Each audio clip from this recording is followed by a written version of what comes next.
Hoje é sábado, são agora 6h30 da tarde, já que eu gravo esse vídeo. E é um sábado excepcional, né? Um sábado que eu tô trabalhando, um sábado que eu tô aqui fazendo coisas que eu não consegui fazer durante a semana. E isso pode, em alguma medida, trazer algum tipo de memória afetiva, trazer algum tipo de memória com relação aos nossos trabalhos, né? Ou seja, aquilo que a gente tem feito, aquilo que a gente está fazendo, aquilo que a gente luta para que não aconteça, que é arrastar o trabalho para o final de semana. Só que, quando você olha para a minha realidade, e você procura entender o porquê que eu estou trabalhando no final de semana, você vê que a coisa ela tem uma espécie de razão de ser. Que é basicamente o seguinte, eu viajei essa semana, né? Na quarta-feira eu fui para Fortaleza, fui palestrar um evento, palestrei na quarta-feira, voltei na quinta-feira à noite para casa, porque tive reuniões para fazer na mesma quinta, e na sexta-feira eu passei o dia inteiro gravando conteúdos no Mastermind que eu participo e tirando alguns retratos também. E aí, eu tenho aqui algumas dezenas de contratos para assinar, algumas coisas para revisar do meu próprio negócio, alguns fluxos para visualizar a respeito de como foi essa semana, só que eu tô vindo trabalhar no sábado não por um fracasso, não por uma desorganização, não por uma desordem, ou não porque o meu trabalho exige mais de mim, mas justamente porque hoje o meu negócio me permite fazer algumas trocas. E passei o dia inteiro com a minha família, recebi alguns amigos em casa e vou agora botar em dia aquilo que está atrasado. O que me diferencia da maioria das pessoas que arrastam o trabalho para o final de semana é que eu estou fazendo isso porque eu quero,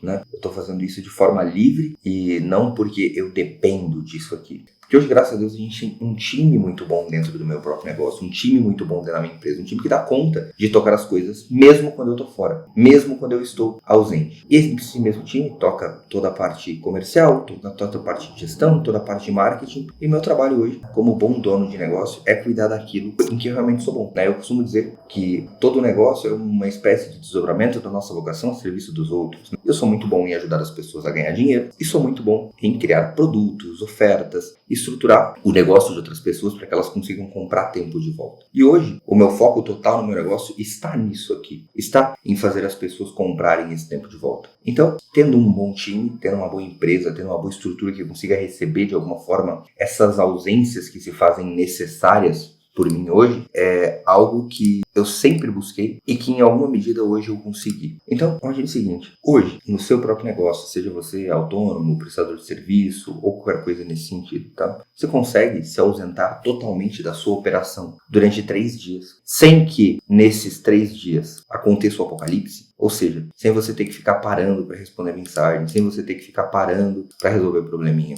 Você consegue fazer isso no teu negócio hoje? Tá? Por que eu pergunto isso? Porque, de fato, nesses dias em que eu me ausentei, nesses dias em que eu fiquei fora, eu recebi algumas mensagens do meu time com algumas demandas que sempre vinham acompanhadas de uma mensagem, que era a seguinte: não precisa dar atenção a isso agora, responda-me quando der. Ou seja, em momento algum eu precisei me preocupar em ter alguma demanda urgente que precisasse ser resolvida por mim. E como é que isso acontece? Isso acontece não porque eu tenho uma estrutura gigantesca hoje. Eu tenho um time relativamente grande, evidentemente. Eu tenho hoje, se não me engano, 14 ou 15 pessoas que trabalham para mim. São 14 famílias que estão ali me servindo em alguma medida. E essas pessoas, elas, antes de serem as melhores pessoas tecnicamente, e algumas são mesmo excelentes tecnicamente, elas são pessoas que conseguem entender e espelhar a minha personalidade com autenticidade. Ou seja, são pessoas que entenderam o que é trabalhar com o Kevin, o que é lidar com o Kevin, o que é fazer parte do negócio do Kevin. As pessoas têm uma dificuldade gigantesca em entender que as empresas são desdobramentos da nossa vocação, mas se a gente fosse tratar de maneira mais organizada, empresas são também uma espécie de carisma. E o dono do negócio, ele é o fundador deste carisma, em alguma medida.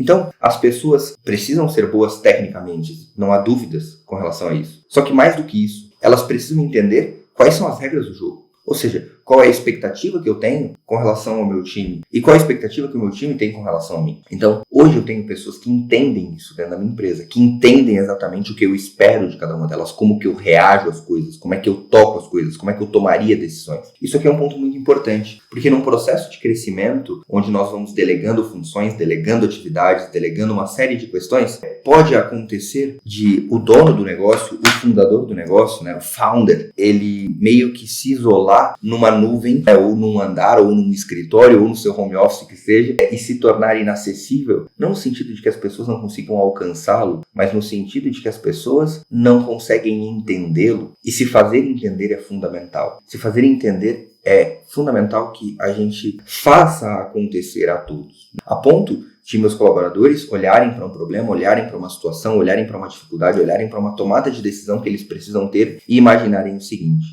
como é que o Kevin resolveria este problema, resolveria essa situação? Então, é um sábado à noite em que eu estou trabalhando, depois de ter ficado 3 dias ausente de toda a minha operação. É um sábado à noite que eu escolhi livremente fazer isso. Que eu poderia fazer na segunda-feira, onde a minha agenda está praticamente totalmente liberada. Mas eu quero deixar tudo pronto, porque assim como aqueles que me serviram durante toda essa semana deram mais do que podiam, a fim de tocar as demandas enquanto eu estava ausente, eu gostaria de, na segunda-feira, dar o máximo de atenção a cada um deles, para que, numa eventualidade, num problema, numa dificuldade, a coisa funcionasse da maneira adequada. Então, o dono de um negócio, ele existe basicamente para se inclinar, não a todo momento, mas para se inclinar todas as vezes que for necessário e servir aqueles que estão próximos de você. Então, a coisa segue por isso, e comprar tempo de volta não é necessariamente ter uma agenda totalmente livre ou simplesmente não precisar trabalhar mais. Comprar tempo de volta é escolher quando você quer trabalhar e quando você vai fazer sacrifícios e quando você vai dar mais de si. Isso é comprar tempo de volta.